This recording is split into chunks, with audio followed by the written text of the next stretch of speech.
Para kay Yusek Poa, alam ko ikaw, nung DepEd Secretary ka, we talk, no? Undersecretary. Ay, Undersecretary. Ano ko na agad ang pinromote.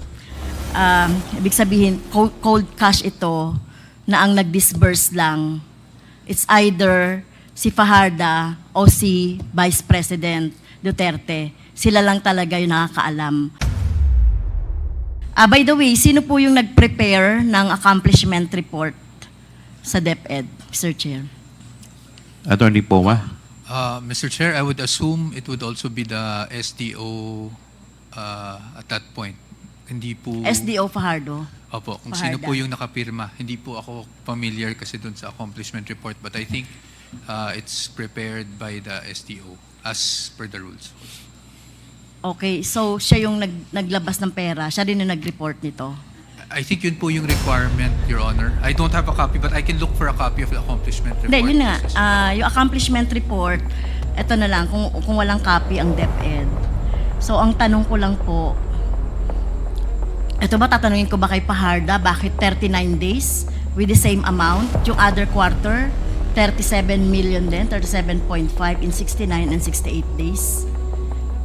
Can you answer Mr. that? Chair, Please Mr. Chair, continue. Your Attorney Honor, Poa. hindi ko po, and Representative Franz knows this, no, I'm very straightforward with you all the time, pero hindi ko po talaga alam yung sagot dyan sa pag-operationalize ng confidential funds. So, unfortunately, hindi ko talaga kayo masasagot. So sinasabi ba, Mr. Chair, ni Attorney Poa na it is Edward Fajarda and the Vice President Sara Duterte yung bumuo nitong accomplishment report?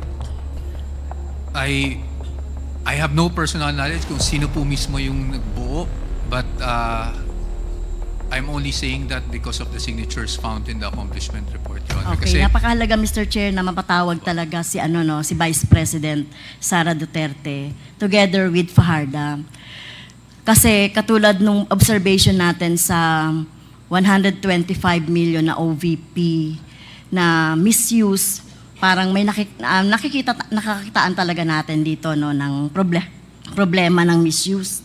Like katulad niyan, 37.5 million. So ano ba yung kaibahan ng mga activities nitong mga to? Kasi kung titignan natin, Mr. Chair, isa lang po, isang set lang po yung activities, no, yung tinatawag nilang program project activities, counter-insurgency programs, abuse prevention and control within schools, anti-illegal activities operations, anti-extremism, terrorism programs. So dito, makikita natin yung mga accomplishment. So sa first quarter, second quarter, third quarter, Mr. Chair, pare-parehas ang sinasabi, no? Prevention of recruitment by NPA and other communist leftist group towards teachers and students. 100% daw implementation ng mga activities. So, ang tanong ko lang, Mr. Chair, sino ang niloloko nito? 'Di ba? Itong mga ganitong mga report. No, kung i-analyze natin itong mga ganitong report na parang i-accept na lang natin, ang COA, i-accept na lang natin through hook and sinker, itong isa na submit ni Sara Duterte at saka nitong si Fajarda, kung sila man talaga yung gumagawa nito, sino lolokohin natin dito sa sinasabi nila, no, na wala na daw, na prevent na raw yung recruitment. Number 2, ito pong counter-insurgency programs na ito, Mr. Chair. Itong abuse prevention and control within schools, anti-illegal activities, anti-extremism.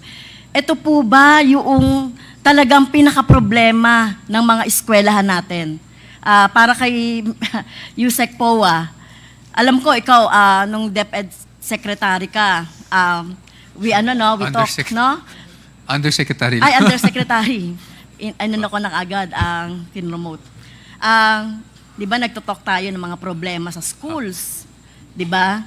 So, tingin mo ba, itong apat na to, ito yung talagang problema natin sa eskwelahan na kailangang gamitan ng confidential funds para maituloy yung programa natin sa eskwelahan? Well, Mr. Chair, if I may respond. Yes, please continue. Well, sa totoo lang po, honestly, isa siya sa mga problema pero hindi lang po siya yung problema. Napakarami po talaga nating problema, especially nung time ko sa DepEd. And I've discussed it with Congresswoman Castro several times.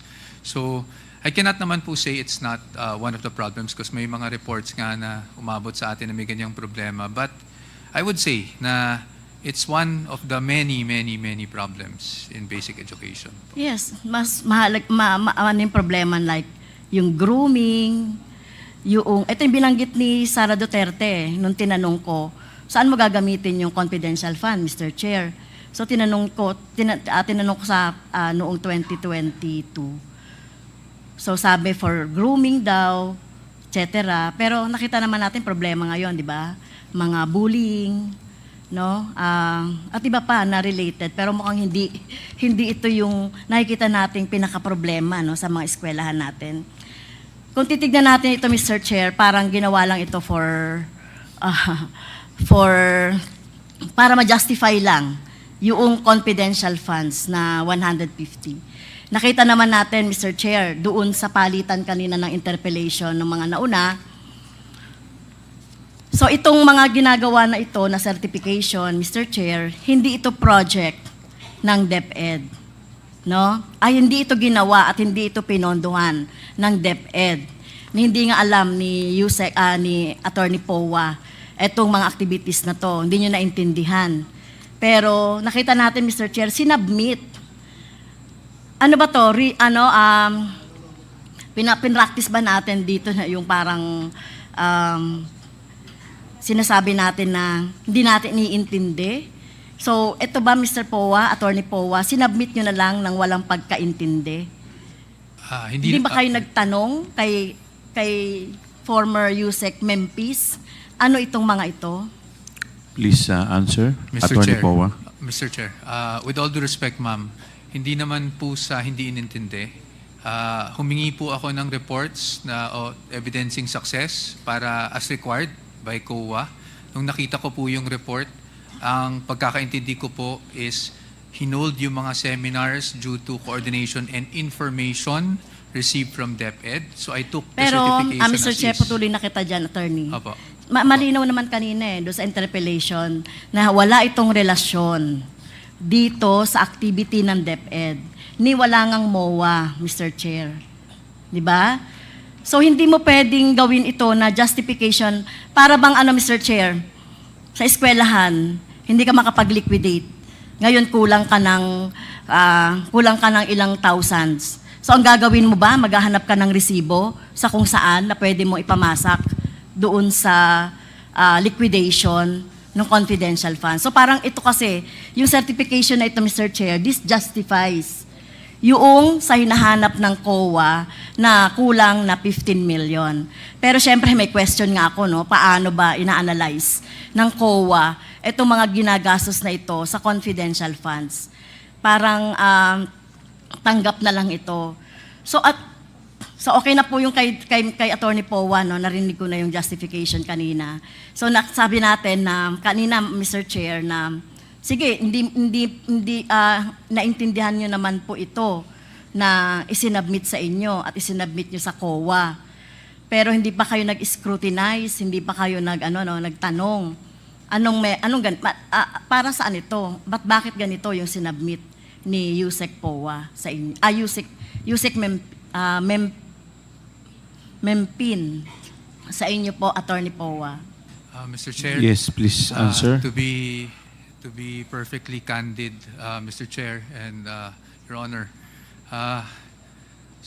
ang dami ko pong trabaho nun sa DepEd. One of them was to comply with AOM. I'm not using that as an excuse. One of them was to comply with AOM.